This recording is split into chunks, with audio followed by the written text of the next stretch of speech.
Hello guys, welcome back to our channel Mentee Educate. मैं हूं गुंजन और मैं आपको करवा रहा हूं विभिन्न माध्यमों के लिए लेखन हमारे हिंदी की थर्ड बुक का, जो कि है अभिव्यक्ति। और तो जैसा कि आपको पता है कि मैंने इसमें रेडियो करवा दिया है ऑलरेडी। तो अब बात है टेलीविज़न की। तो देखिए, रेडियो में क्या था कि रेडियो में हम बस सुनते थे, लेकिन टेलीविज़न में हम साथ साथ सीन भी देखते हैं, सुनते हुए हैं, दृश्य भी देखते हैं कि क्या क्या हो रहा है। देखिए, जैसे कि लिखा हुआ है, टेलीविज़न देखने और सुनने का माध्यम है और इसके लिए समाचार या आलेख या फिर जिसको स्क्रिप्ट बोलते हैं, लिखते समय इस बात पर विशेष ध्यान रखने की आवश्यकता पड़ती है कि आपके शब्द पर्दे पर दिखने वाले दृश्य के अनुरूप हों। मतलब आप जो बोल रहे हैं वही सीन टेलीविज़न पे दिख रहा हो, ऐसा में ध्यान देना पड़ता है। ये नहीं कि कुछ दिख और रहा हो, बोल कुछ और रहे हैं। तो हमारे टेलीविज़न के बारे में सब कुछ जानेंगे। उससे पहले अगर आप हमारे चैनल मिंटी एजुकेट पर नए हैं तो हमारे चैनल को सब्सक्राइब कीजिए और नोटिफिकेशन बेल को ऑल पे प्रेस कीजिए, ताकि लेटेस्ट इन्फॉर्मेशन आप तक पहुंचती रहे। ठीक है, तो आइए आगे बढ़ते हैं। देखिए, इसमें कम से कम शब्दों में अधिक से अधिक खबर बताने की कला का प्रयोग किया जाता है। मतलब कम से कम शब्दों में ज़्यादा से ज़्यादा इन्फॉर्मेशन लोगों तक पहुँचाया जाता है। टेलीविज़न के लिए खबर लिखने की बुनियादी शर्त दृश्य के साथ लेखन की है। मतलब जो आप देख रहे हैं उसी के आधार पर आपको लिखना पड़ेगा। ठीक है, अगर जंगल में है तो जंगल की बात लिखेंगे, समुंदर की नहीं। और कहीं आग लगी हुई है तो आग की बात लिखेंगे, पानी का नहीं।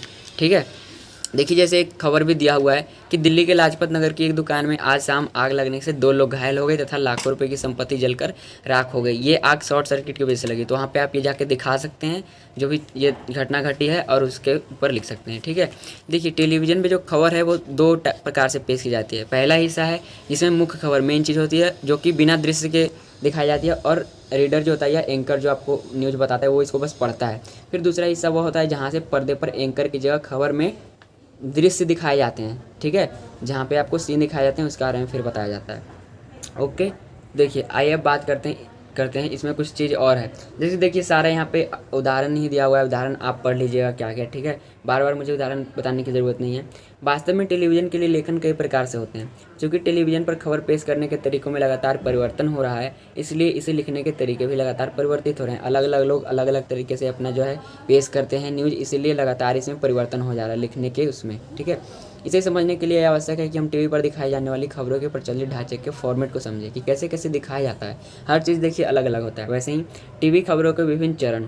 देखिए, किसी भी टेलीविज़न चैनल पर खबर देने का मूल आधार वही होता है जो प्रिंट या रेडियो पत्रकारिता के क्षेत्र में प्रचलित होती है, अर्थात सबसे पहले इन्फॉर्मेशन पहुंचाना, सूचना देना। टीवी में भी ऐसा ही होता है। देखिए, कुछ पॉइंट्स है: फ्लैश या ब्रेकिंग न्यूज़, ड्राई एंकर, और उसके बाद से फ़ोन इन, anchor visual, anchor white, live anchor package. सब कुछ बताऊँ आपको एक एक करके क्या होता है। तो पहला आता है फ्लैश, या फिर जिसको ब्रेकिंग न्यूज़ आप बोलते हैं, जो कि बोल्ड लेटर में लिखा होता है। देखिए, जैसे ही पहले कोई बड़ी खबर फ्लैश या ब्रेकिंग न्यूज़ के तौर पर तत्काल दर्शकों तक पहुंचाई जाती है। इसमें कम से कम शब्दों में सूचना दी जाती है। ठीक है, इसमें आपको डिटेलिंग के बारे में नहीं बताया जाता है, एक ओवरव्यू दिया जाता है। जैसे मान लीजिए अभी था कि दिल्ली के लाजपत नगर में आग लग गई, तो बस यही दिखा देगा कि आपको दिल्ली के लाजपत नगर में आग लग गई, बोल्ड लेटर में। ठीक है, कि आप तक इन्फॉर्मेशन पहुंच जाए। डिटेलिंग नहीं देगा कि क्यों आग लगी, कैसे आग लगी, कितने बजे आग लगी, ठीक है, कहाँ पे आग लगी, ये सब नहीं बताया जाएगा। दूसरा है ड्राई एंकर। देखिए, इसमें एंकर खबर के विषय में दर्शकों को सीधे सीधे बताता है कि कौन सी चीज़ कहाँ, कब और कैसे हुई, यानी कि डिटेलिंग देता है उस खबर के बारे में। जब तक खबर के दृश्य नहीं आते, एंकर दर्शकों को रिपोर्टर से मिली जानकारियों के आधार पर सूचनाएं पहुंचाते रहता है। जब तक कि उसको दृश्य नहीं मिलते वहाँ से जहाँ पे घटना घटी है, तब तक जो उसको रिपोर्टर बताता है उसी के आधार पर इन्फॉर्मेशन लोगों को देता रहता है। थर्ड है फ़ोन इन। देखिए, इसके बाद खबर का विस्तार होता है और डिटेलिंग होती है उसमें, जिसमें एंकर जो है वो रिपोर्टर से फ़ोन पर बात करके सूचनाएं दर्शकों तक पहुंचाता है कि क्या क्या हो रहा है वहाँ पे। इसमें रिपोर्टर जो होता है वो घटना वाली जगह पर होता है और वहाँ से जितनी उसे जानकारियाँ मिले, इन्फॉर्मेशन मिले, वो लोगों तक पहुँचाता है, दर्शकों को बताता है। ठीक है, आपने देखा होगा न्यूज़ में रोज़ हमेशा अक्सर होता है। उसके बाद है एंकर विजुअल। देखिए, जहाँ पे घटना होती है, यहाँ पे जहाँ पे विजुअलाइजेशन होता है, उसी वो सीन्स के हिसाब से जो है वो खबर वो लिखी जाती है और इसे ही एंकर पढ़ता है और लोगों के सामने प्रकट करता है। ठीक है, देखिए, इस जो खबर की शुरुआत होती है वो पहले सूचना से होती है, शुरुआती सूचना से कि क्या क्या हुआ है। फिर बाद में कुछ वाक्यों को बार बार दिखाया जाता है जो कि दृश्य से जुड़े होते हैं। फिर आता है एंकर बाइट। देखिए, बाइट का अर्थात होता है कथन, यानी कि कहना। टेलीविज़न पत्रकारिता में बाइट का बहुत अधिक महत्व होता है, इंपॉर्टेंट रोल होता है। टेलीविज़न में किसी भी खबर की पुष्टि करने के लिए इससे संबंधित बाइट दिखाई जाती है, कथन दिखाया जाता है। कोई भी हमारा जो है खबर देने से पहले इसके बारे में बताया जाता है। देखिए, किसी घटना की सूचना देने और उसके दृश्य दिखाने के साथ ही इस घटना के विषय में प्रत्यक्षदर्शियों या संबंधित व्यक्तियों का कथन दिखाकर सुनाकर खबर को प्रामाणिकता प्रदान की जाती है। जैसा कि आपको पता है, इसका मैं सीधा एग्जांपल दे देता हूँ कि हमारे कंट्री में 1 जुलाई 2017 को जीएसटी लागू हुआ था, गुड्स और सर्विस टैक्स। तो देखिए, होता क्या है, गुड्स और सर्विस टैक्स तो लागू हो गया। अब देखिए, इसमें बाइट का क्या रोल है। एक तो शुरुआती में एंकर बता देता है कि इतने को ये इसमें ये होगा, ये लागू हो गया। फिर वो क्या करते हैं कि लोगों से जाके पूछते हैं कि आपको ये सही लग रहा है गुड्स एंड सर्विस टैक्स, इससे क्या फ़ायदा होगा या क्या नुकसान होगा, आम लोगों के लिए क्या सही है क्या नहीं सही है, और वही दर्शकों को दिखाते हैं, यानी कि हमें और आपको दिखाते हैं टीवी पे। इसी को बोलते हैं एंकर बाइट। ठीक है, अब देखिए लाइव। लाइव यानी कि कोई भी घटना स्थल जहाँ पे कोई भी चीज़ हुई हो, घटना घटी हो, वहाँ से हमें डायरेक्ट दिखाते हैं। जैसे कि अभी नोएडा की बात है जहाँ पे बिल्डिंग गिरी थी 2 ट्विन टावर, अगर वहाँ से हमें सीधा डायरेक्ट दिखा रहे हैं तो उसको बोलेंगे लाइव, जब गिर रही थी वो। ठीक है, इसके लिए कैमरामैन और रिपोर्टर को वहाँ पे प्रेजेंट होना पड़ता है, जो कि सीधे सीधे दर्शकों को दिखाते हैं और बताते हैं उसके बारे में। ठीक है, उसके बाद आता है एंकर पैकेज। देखिए, पैकेज किसी भी खबर को संपूर्णता के साथ पेश करने का एक माध्यम है। इसमें संबंधित घटना के दृश्य, इससे जुड़े लोगों की बाइट अथवा कथन, देखिए इससे जुड़े लोगों की बाइट अथवा कथन ग्राफिक के जरिए आवश्यक सूचनाएं देती है।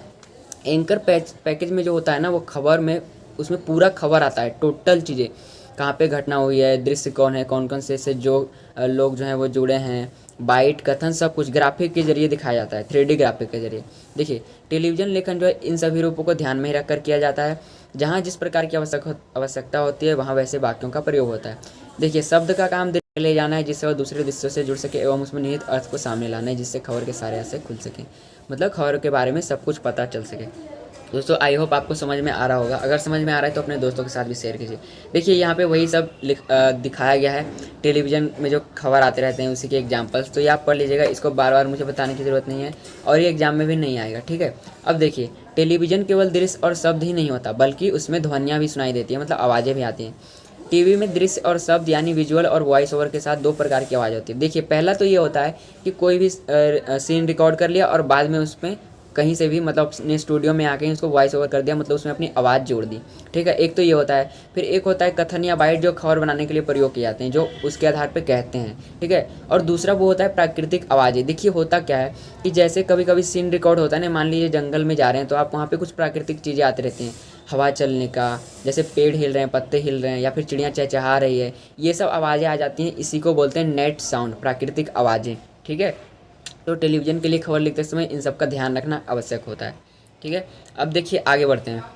जैसे कि मैंने आपको बताया, ये जो आ जाते हैं कभी कभी प्राकृतिक साउंड, नेचुरल साउंड, कहीं हम जाते हैं रिकॉर्ड करते हैं, इसी को नेट साउंड बोलते हैं, प्राकृतिक आवाज़। ठीक है, जो शूट करते हुए खुद ब खुद चली आती है।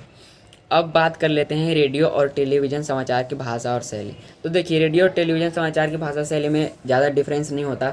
दोनों में ही आपको सिंपल लैंग्वेज, साधारण भाषा का यूज, सरल भाषा का यूज करना पड़ता है। ठीक है, जैसे भारत में तो और कुछ ज़्यादा ही यूज होता है भाई सरल भाषा, जब तक, क्योंकि मतलब काफ़ी लोग यहाँ पे निरक्षर हैं, इलिटरेट हैं, साक्षर नहीं है, पढ़े लिखे नहीं हैं, तो उनको भारी भरकम शब्द का अगर ये प्रयोग करेंगे तो उनको कुछ समझ में नहीं आएगा, सब कुछ ऊपर से चला जाएगा। इसलिए सरल शब्द का प्रयोग किया जाता है दोनों में, रेडियो टेलीविज़न में, ताकि लोग आसानी से समझ सकें और आसानी से अपनी बात रख सकें। ठीक है, ताकि किसी के भी भाषा, मतलब भाषा के स्तर पर किसी के साथ गरिमा का खिलवाड़ ना किया जाए किसी का।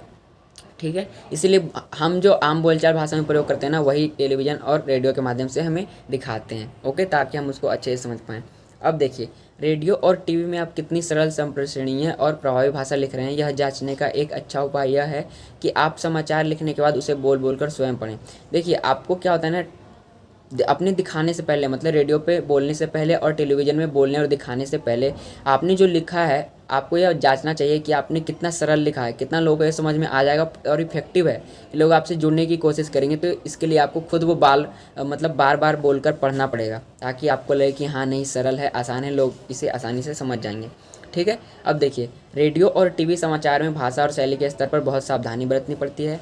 ऐसे कई शब्द होते हैं जिनका धड़ल्ले से अखबारों में प्रयोग होता है। देखिए, अखबारों में क्या होता है, आसानी से जो हार्ड शब्द होते हैं उनका प्रयोग किया जाता है, लेकिन रेडियो टीवी में ऐसा नहीं कर सकते हैं आप। ऐसे प्रयोग से बचना चाहिए। जैसे देखिए, निम्नलिखित, उपरोक्त, अधोहस्ताक्षरित और क्रमांक, इन सब शब्दों का प्रयोग नहीं करना चाहिए टीवी और रेडियो पे, क्योंकि लोगों को समझ में नहीं आता है। ठीक है, ऐसे ही द्वारा शब्द के प्रयोग से भी बचना चाहिए। ठीक है, अब देखिए होता क्या है कि मुहावरों का प्रयोग से भी भाषा आकर्षक और प्रभावी बनती है। लेकिन ऐसा नहीं कि आपको पता है कि मुहावरों से चीज़ें अट्रैक्टिव हो जाएंगी तो आप बार बार मुहावरे का प्रयोग करें।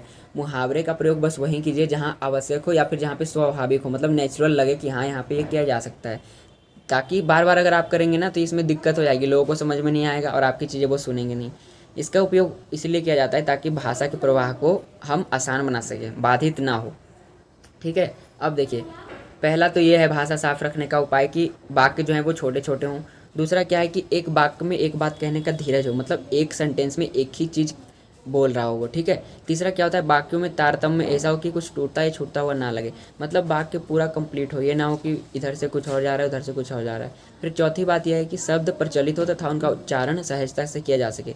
जो आप शब्द प्रयोग कर रहे हैं वो प्रचलित हो, मतलब फेमस हो, एक सभी लोग उसके बारे में उनको पता हो, और उच्चारण जो है वो सहजता से कीजिए, गलत नहीं कीजिए। जैसे देखिए, क्रय विक्रय की जगह खरीद बिक्री की आप कर सकते हैं, स्थानांतरण की जगह तबादला बोलिए, पंक्ति की जगह कतार बोलिए, ये सब टीवी में सहज माने जाते हैं, ठीक है, अच्छे माने जाते हैं। अर्थात वैसे शब्द का प्रयोग कीजिए जो कि बोलचाल की भाषा में करीब हों, जो कि जाना पहचाने लगे, ठीक है, ऐसे भी कुछ भी मत कर दीजिए। तो दोस्तों आई होप आपको समझ में आया होगा। टेलीविज़न के बारे में मैंने आपको सब कुछ बता दिया। उसके पहले अगर आपने प्रिंट माध्यम और रेडियो के बारे में नहीं पढ़ा है तो जाइए डिस्क्रिप्शन बॉक्स में उसका लिंक गिवन है, जाके उसको देखिए, ठीक है। फिर मिलता हूँ नेक्स्ट वीडियो में, तब तक के लिए बाय बाय।